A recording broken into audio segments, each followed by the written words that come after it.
Malam itu angin dingin Gunung Halimun berhembus kencang menyusup celah tenda ketika Andi membuka matanya lebar-lebar. Ia tak percaya apa yang baru saja dilihatnya. Kakak sahabatnya Rian sedang memeluk erat seorang pria asing di balik pohon pinus hanya beberapa meter dari tempat mereka berkemah. Jantung Andi berdegup kencang seolah ingin meloncat keluar dari dada. Bagaimana mungkin Rian yang selalu terlihat gagah dan mapan di mata keluarga Budi kini menyimpan rahasia sebesar ini? Andi mundur pelan tanpa suara, kakinya gemetar di atas tanah berbatu basah oleh embun. Ia berlari kembali ke tenda utama tempat Budi dan orang tua mereka tertidur pulas tak tahu apa-apa. Pikirannya berputar-putar seperti badai. Pagi harinya matahari baru saja menyembul di balik puncak gunung ketika keluarga Budi mulai berkumpul di sekitar api unggun untuk sarapan. Ibu Budi tersenyum ramah sambil menyajikan nasi goreng kampung yang harum. "Andi nak, kamu kelihatan pucat, semalam tidur nyenyak?" tanya beliau dengan nada prihatin. Andi hanya mengangguk sambil memaksakan senyum. Matanya tak bisa lepas dari Rian yang duduk di seberang api dengan wajah tenang seolah tak terjadi apa-apa semalam. Rian berusia 28 tahun, lebih tua 6 tahun dari Budi dan Andi. Ia bekerja sebagai manajer di Jakarta, selalu menjadi teladan keluarga yang konservatif. Ayah Budi sering bercerita bangga tentang Rian yang laki-laki sejati yang akan segera menikah dengan gadis pilihan keluarga. Andi mencoba berkonsentrasi pada percakapan pagi itu tentang rencana trekking ke air terjun hari ini. Budi antusias sekali. "Ayo Kak Rian, kita tanding siapa yang paling cepat sampai," serunya sambil menepuk bahu kakaknya. Rian tertawa ringan tapi Andi melihat ada ketegangan di sudut matanya. Sepanjang pagi Andi merasa seperti sedang berjalan di atas es tipis.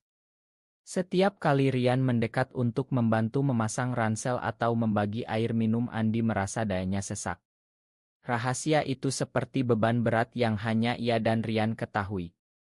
Saat mereka berjalan menyusuri jalur hutan yang hijau lebat, Andi sengaja memperlambat langkah agar bisa berjalan di belakang Rian. Daun-daun basah menggesek lengan mereka, burung-burung berkicau riang, tapi pikiran Andi jauh dari keindahan alam itu. "Kak," panggilnya pelan ketika yang lain sudah agak jauh di depan. Rian berhenti dan menoleh. Wajahnya masih tenang tapi matanya waspada. "Ada apa Di?" tanyanya rendah. Andi menarik napas dalam-dalam. "Semalam aku melihat kakak." Kata-kata itu keluar begitu saja seperti air yang meluap. Rian membeku sejenak. Angin gunung meniup rambutnya yang hitam lebat. "Kamu salah lihat," jawabnya cepat tapi suaranya bergetar sedikit. Andi menggeleng. "Aku tidak buta Kak." "Pria itu siapa dia?" Rian memandang ke arah pepohonan seolah mencari jawaban di sana. "Ini bukan tempatnya Andi. Kita bicara nanti malam saja. Tolong jangan bilang siapa-siapa dulu." Suaranya penuh permohonan yang jarang Andi dengar dari pria sekuat Rian. Andi mengangguk meski hatinya bergejolak. Mereka melanjutkan perjalanan tapi udara di antara mereka kini terasa berbeda. Budi yang berjalan di depan tak tahu apa-apa, terus bercanda dengan ayahnya tentang pertandingan sepak bola kemarin. Ibu Budi berjalan pelan sambil bernyanyi lagu daerah yang lembut. Bagi mereka ini hanyalah perkemahan keluarga biasa. Bagi Andi ini adalah awal dari badai yang akan mengubah segalanya. Siang hari mereka tiba di air terjun yang indah, airnya jatuh deras dari ketinggian membentuk kolam alami yang jernih. Semua bersorak gembira. Budi dan ayahnya langsung lompat ke air dingin sambil tertawa. Rian duduk di batu besar memandang kejauhan. Andi mendekat dan duduk di sampingnya tanpa kata. "Kamu takut ya Di?" bisik Rian tiba-tiba.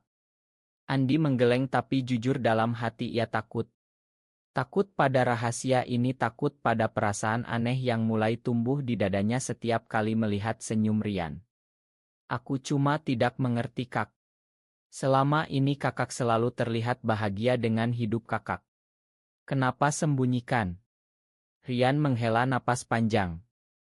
Keluarga kita bukan keluarga biasa, Andi. Ayah ibu masih memegang teguh nilai-nilai lama. Di Indonesia ini orang seperti aku masih dianggap dosa besar. Aku tidak mau mereka kecewa. Aku tidak mau Budi kehilangan kakak yang dia banggakan. Kata-kata itu menggantung di udara seperti kabut gunung. Andi merasakan empati yang dalam tapi juga sesuatu yang lebih. Sesuatu yang membuat pipinya panas ketika lengan Rian tak sengaja menyentuh lengannya. Aku janji tidak akan bilang apa-apa, kata Andi akhirnya. Tapi kakak harus jujur padaku. Siapa pria itu? Rian tersenyum tipis sedih. Namanya Dika. Kami sudah 3 tahun. Dia juga menyembunyikan dari keluarganya sendiri. Kami bertemu di Jakarta saat kerja. Tapi di sini kami harus berpura-pura. Andi mengangguk paham. Indonesia memang belum ramah bagi orang-orang seperti mereka. Berita di televisi sering membahas tentang penolakan masyarakat hukum yang masih abu-abu.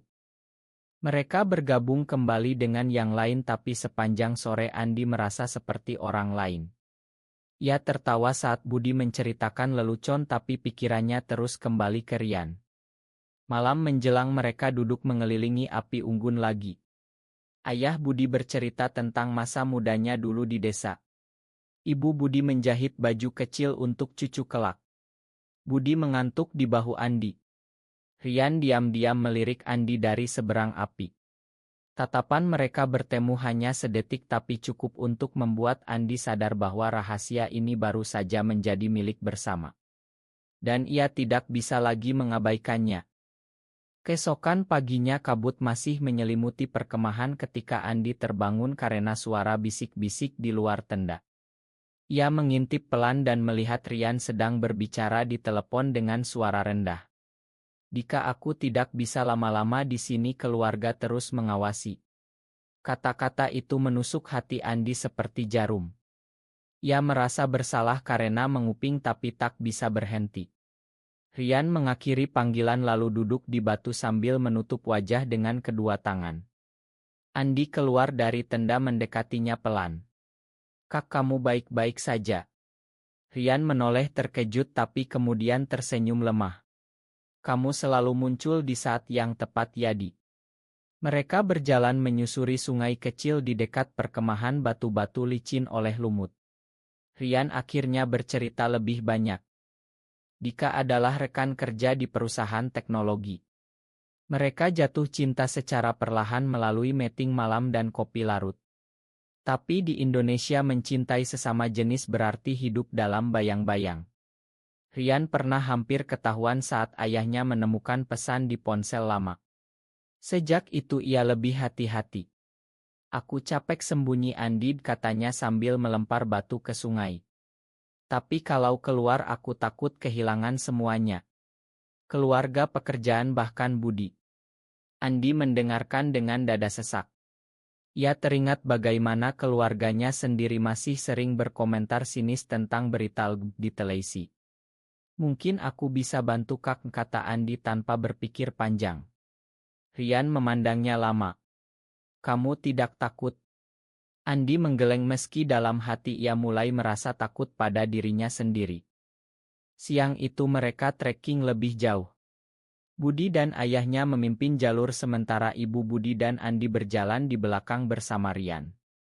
Ibu Budi tiba-tiba bertanya, Rian, kapan kamu bawa pacar pulang? Ibu sudah tidak sabar ingin punya menantu. Rian tersenyum kaku. Belum ada yang cocok, Bu. Andi melihat tangan Rian mengepal di sisi tubuhnya. Ketegangan itu terasa nyata. Saat istirahat di bawah pohon besar, Andi duduk di samping Rian. Kamu bisa cerita lebih banyak kalau mau, bisiknya. Rian mengangguk pelan. Malam kedua di perkemahan hujan deras turun. Mereka semua berdesak-desakan di tenda besar. Budi tertidur cepat, ayah dan ibunya juga. Hanya Andi dan Rian yang masih terjaga. Di tengah gemuruh hujan Rian mulai bercerita tentang mimpi-mimpinya. Ingin hidup terbuka, ingin punya rumah kecil di pinggir kota, ingin tidak takut lagi. Andi merasa hatinya hangat mendengarnya. Kakak berani sekali sudah bertahan selama ini, katanya pelan. Rian memandang Andi dengan mata yang berbeda kali ini. Kamu juga berani, Andi. Banyak orang langsung lari kalau tahu rahasia seperti ini. Udara di tenda terasa lebih hangat meski hujan deras di luar. Tangan mereka tak sengaja bersentuhan saat Rian mengambil jaket. Andi merasa listrik kecil mengalir di kulitnya. Ia cepat menarik tangan tapi rasa itu tetap ada. Keesokan paginya hujan reda. Mereka melanjutkan kegiatan memancing ikan di sungai. Budi berhasil menangkap 3 ekor besar dan bangga sekali. Rian membantu Andi memasang umpan. Kamu diam saja sejak tadi, kata Rian pelan saat yang lain sibuk. Andi menghela napas. Aku memikirkan kakak dan Dika. Kalian berdua harus bahagia. Rian tersenyum sedih. Bahagia itu mewah di negara ini. Percakapan itu terpotong saat ayah Budi memanggil mereka untuk makan siang.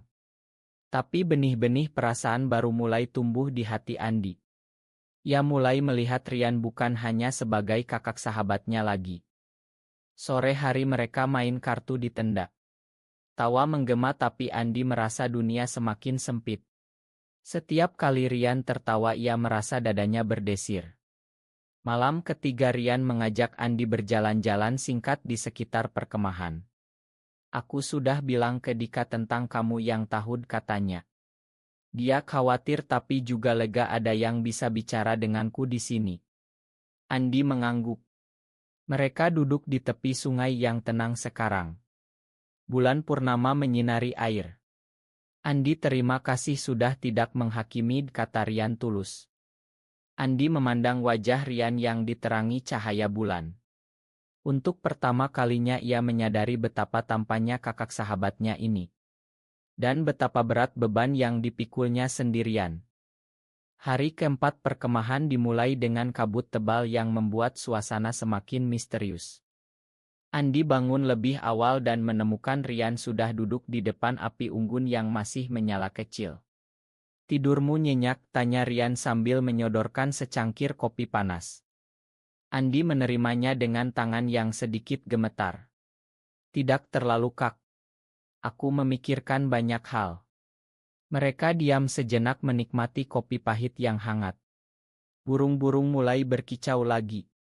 Rian tiba-tiba berkata, aku ingin cerita lebih dalam tentang Dika. Kami bertemu di kantor saat proyek besar. Awalnya hanya teman kerja tapi lama-lama perasaan itu datang sendiri. Andi mendengarkan dengan hati-hati. Ia merasa seperti sedang membuka pintu ke dunia yang selama ini tertutup rapat. Saat keluarga lain bangun, Budi mengusulkan permainan kelompok di sekitar perkemahan. Kita bagi 2 tim. Tim aku dan Andi lawan Kak Rian dan ayah, serunya riang. Permainan itu berlangsung seru tapi Andi kesulitan berkonsentrasi. Setiap kali timnya berhadapan dengan Rian, tatapan mereka bertemu lagi. Ada sesuatu yang tak terucapkan di sana. Siang hari saat istirahat Budi menarik Andi ke samping. Kamu aneh akhir-akhir ini, Di. Ada masalah apa? Biasanya kamu paling cerewet. Andi tersenyum paksa. Cuma capek, Bud. Udara gunung ini bikin ngantuk. Budi mengangguk percaya tapi Andi merasa bersalah. Rahasia ini mulai menggerogoti persahabatan mereka. Malam itu api unggun lebih besar. Ayah Budi bercerita tentang masa kecil Rian dan Budi. Rian dulu selalu melindungi adiknya. Dia laki-laki tangguh. Rian tersenyum tapi Andi melihat kesedihan di matanya. Setelah semua tidur Rian mengajak Andi duduk di luar tenda. Aku takut suatu hari ayah ibu tahu. Mereka akan kecewa berat. Andi meletakkan tangan di bahu Rian tanpa sadar. Kakak tidak sendiri lagi sekarang. Sentuhan itu membuat mereka berdua diam sejenak. Udara malam terasa lebih dingin tapi hangat di antara mereka. Rian memandang Andi lama. Kamu beda, Andi. Kebanyakan orang langsung menjauh. Andi merasa pipinya memanas. Aku peduli sama kakak. Kata-kata itu keluar lebih lembut dari yang ia duga. Keesokan harinya mereka mendaki ke puncak kecil untuk melihat matahari terbit. Pemandangan luar biasa, lembah hijau membentang luas. Rian berdiri di samping Andi sementara Budi dan orang tuanya oto-oto. Kalau aku bisa hidup bebas seperti pemandangan ini, bisik Rian. Andi mengangguk. Mungkin suatu hari bisa, Kak. Tapi di dalam hati Andi mulai bertanya-tanya tentang perasaannya sendiri. Mengapa ia begitu peduli? Mengapa setiap senyum Rian membuat dunianya berwarna? Perjalanan pulang ke perkemahan penuh tawa, tapi Andi merasa semakin dekat dengan Rian. Siang itu terjadi insiden kecil. Saat memasak ikan di api unggun, Ibu Budi hampir terpeleset. Rian langsung menangkapnya dengan sigap. "Hati-hati Bud," katanya lembut. Ibu Budi tersenyum bangga. "Kamu selalu andal, Nak." Andi melihat betapa sempurna citra Rian di mata keluarga. Rahasia itu semakin berat. Malam kelima hujan gerimis lagi. Mereka duduk di tenda bermain cerita horor. Budi ketakutan sendiri. Saat giliran Rian bercerita, ia memilih cerita tentang pria yang menyimpan rahasia besar. Andi tahu itu metaor untuk dirinya sendiri. Setelah semua tidur, Rian berbisik, "Besok malam Dika akan datang diam-diam ke sini. Kami janjian di pinggir sungai. Kamu mau ikut jaga-jaga?" Andi mengangguk tanpa ragu. "Aku akan bantu, Kak." Hari ke-6 dimulai dengan ketegangan yang tak terlihat. Andi membantu Rian mempersiapkan pertemuan malam itu. Mereka berpura-pura pergi memancing sore hari agar bisa merencanakan rute aman. Dika akan datang lewat jalur belakang, jelas Rian sambil menunjuk peta kecil di ponselnya. Andi merasa seperti mata-mata dalam ilm tapi juga excited. Saat kembali ke tenda, Budi curiga. "Kamu sama Kak Rian sering banget sekarang. Ada apa sih?" tanyanya setengah bercanda. Andi tertawa. "Cuma ngobrol cowok-cowok Bud." Tapi dalam hati ia khawatir persahabatan mereka retak. Malam itu setelah makan malam, Rian dan Andi menyelinap keluar. Hutan gelap hanya diterangi senter kecil. Mereka menunggu di tepi sungai. Tak lama Dika muncul dari balik pohon. Pria tinggi berkulit sawo matang dengan senyum hangat. Ia memeluk Rian erat sekali. Andi merasa seperti pengganggu tapi juga saksi bisu cinta sejati. "Terima kasih sudah datang," kata Rian pada Dika. Mereka berbicara pelan tentang rencana masa depan. Andi menjaga di dekat pohon memastikan tak ada yang mendekat. Hatinya campur aduk. Ia bahagia untuk Rian tapi ada rasa iri yang tak bisa dijelaskan. Tiba-tiba suara ranting patah terdengar. Andi panik. Ternyata hanya rusa liar. Tapi insiden itu membuat mereka cepat mengakhiri pertemuan. Dika pergi kembali ke mobilnya yang diparkir jauh. Rian dan Andi berjalan pulang dalam diam. "Kamu baik-baik saja?" ditanya Rian. Andi mengangguk. "Cuma melihat kakak bahagia seperti itu membuat aku mikir." Rian berhenti. "Mikir apa?" Andi menatap lantai hutan. "Mikir tentang perasaan aku sendiri, Kak." Kata-kata itu keluar tanpa bisa ditahan. Rian memandangnya lama di bawah cahaya bulan. "Andi, kamu," dia tak melanjutkan tapi tangannya meraih lengan Andi lembut. Sentuhan itu membuat dunia Andi berhenti sejenak. Kembali ke tenda mereka berbaring berdekatan karena Budi mendengkur keras. Rian berbisik, "Besok kita pulang ke Jakarta. Aku akan coba bicara dengan Dika tentang langkah selanjutnya." Andi mengangguk tapi hatinya berat. Perkemahan ini sebentar lagi berakhir tapi rahasia ini baru saja mulai. Pagi hari ke-7 mereka membereskan barang. Ibu Budi memeluk Andi erat. "Kamu seperti anak sendiri, Nak." Ayah Budi menepuk bahu Rian bangga. Budi masih menggodai kakaknya tentang pacar. Perjalanan pulang penuh cerita tapi Andi diam sepanjang jalan. Di mobil ia duduk di belakang Rian. Sesekali mata mereka bertemu di kaca spion. Sesampainya di Jakarta hujan deras menyambut. Rian mengantar Andi pulang ke kosannya. Terima kasih untuk semuanya katanya sebelum Andi turun. Andi mengangguk. Kapan-kapan kita ketemu lagi Kak. Malam itu di kamar sempitnya Andi tak bisa tidur. Ia memikirkan Rian Dika keluarga dan perasaannya sendiri yang semakin jelas. Ia mencintai Rian. Bukan sebagai sahabat kakak tapi sebagai pria. Kesadaran itu datang seperti gelombang besar. Ia menangis pelan di bantal. Di Indonesia ini cinta seperti ini penuh risiko. Tapi ia tak bisa lagi mengabaikannya. 2 minggu setelah perkemahan Andi dan Rian masih sering bertukar pesan. Rian cerita bahwa Dika ingin mereka lebih serius tapi tekanan kerja membuat semuanya sulit. Andi merasa semakin dekat dengan Rian. Suatu malam Rian mengajaknya makan malam di warung sate dekat kantor. Aku butuh teman bicara katanya di telepon. Andi datang dengan hati berdebar. Di warung yang ramai mereka duduk di sudut. Rian terlihat lelah. Dika ingin aku keluar ke keluarga. Tapi aku belum siap Andi. Andi mendengarkan sambil menikmati sate yang panas. Kakak harus ikuti hati kak. Tapi aku akan dukung apapun keputusan kakak. Malam itu Rian mengantar Andi pulang lagi. Di depan kosan mobil berhenti lebih lama. Andi akhir-akhir ini aku sering mikir tentang kamu kata Rian pelan. Andi membekuk. Maksud kakak? Rian menatapnya dalam. Kamu lebih dari sekadar adik sahabatku sekarang. Udara di mobil terasa tebal. Andi merasa dunia berputar.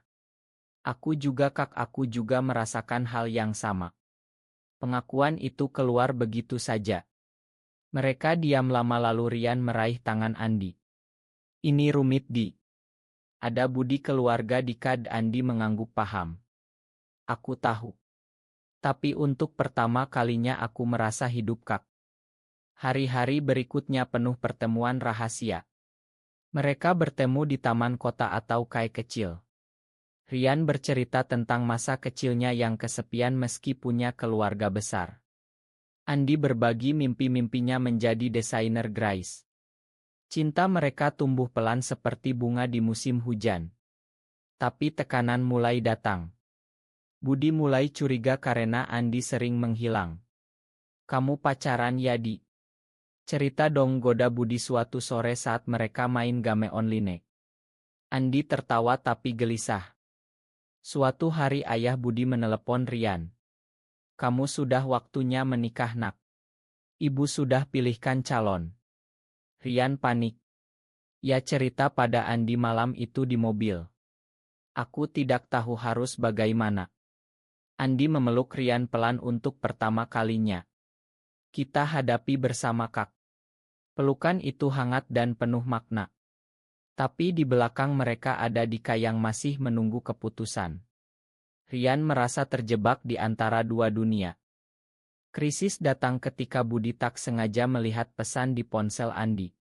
Siapa yang kirim aku kangen kamu? Tanya Budi marah. Andi terdiam. Itu teman. Budi tak percaya. Kamu bohong Di. Kamu dekat banget sama Kak Rian akhir-akhir ini. Pertengkaran kecil terjadi.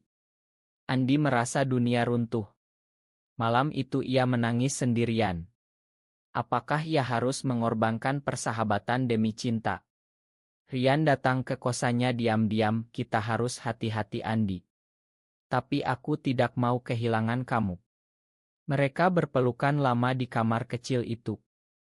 Bulan berikutnya ketegangan semakin tinggi. Keluarga Budi mulai mengatur pertemuan dengan calon istri untuk Rian. Rian menolak halus tapi tekanan semakin berat. Andi merasa bersalah karena tahu ia bagian dari alasan Rian ragu. Suatu malam di apartemen Rian yang sepi mereka bicara panjang lebar. Aku sudah bilang ke Dika kata Rian. Kami putus baik-baik. Aku tidak bisa bohong lagi Andi. Andi terkejut tapi bahagia. Kakak yakin? Rian mengangguk. Karena aku mencintai kamu. Kata-kata itu membuat Andi menangis bahagia. Mereka berpelukan di balkon apartemen melihat lampu kota Jakarta yang berkelap-kelip. Tapi kebahagiaan tak bertahan lama. Budi datang ke kos Andi dengan marah. Aku tahu semuanya, Di. Kak Rian cerita padaku. Bagaimana bisa kamu dengan kakakku? Andi terdiam. Bud, aku minta maaf. Aku tidak sengaja jatuh cinta. Pertengkaran hebat terjadi. Budi merasa dikhianati. Kamu sahabatku. Keluargaku, teriaknya. Andi menjelaskan dengan air mata. Aku juga berjuang, Bud. Tapi perasaan ini nyata. Budi pergi sambil membanting pintu. Andi merasa hancur. Rian datang kemudian. Aku sudah bicara dengan Budi. Dia marah tapi akan coba paham. Mereka duduk berdua di lantai kosan. Kita akan hadapi keluarga bersamaan, kata Rian tegas. Andi mengangguk meski takut. Beberapa bulan kemudian mereka memutuskan untuk terbuka pelan-pelan. Pertama ke Ibu Budi yang terkejut tapi akhirnya memeluk Rian. Ibu hanya ingin anak-anakku bahagia, katanya menangis. Ayah Budi lebih sulit tapi waktu dan penjelasan membuatnya mulai menerima. Budi akhirnya memakan meski masih canggung. Andi dan Rian pindah ke apartemen kecil bersama. Mereka membangun hidup baru dengan pekerjaan masing-masing.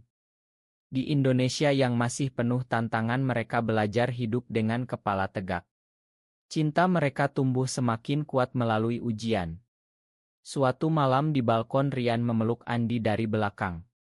Terima kasih sudah tidak mengabaikan rahasiaku dulu. Andi tersenyum. Dan terima kasih sudah mengubah hidupku, Kak. Tahun-tahun berlalu. Mereka tumbuh menjadi pria dewasa yang lebih kuat. Keluarga mulai terbiasa. Budi bahkan menjadi pendukung terbesar. Di tengah masyarakat yang lambat berubah, mereka menjadi contoh bahwa cinta sejati bisa mengatasi segalanya. Apakah rahasia cinta sesama jenis harus selalu disembunyikan demi keluarga dan masyarakat? Benar atau salah?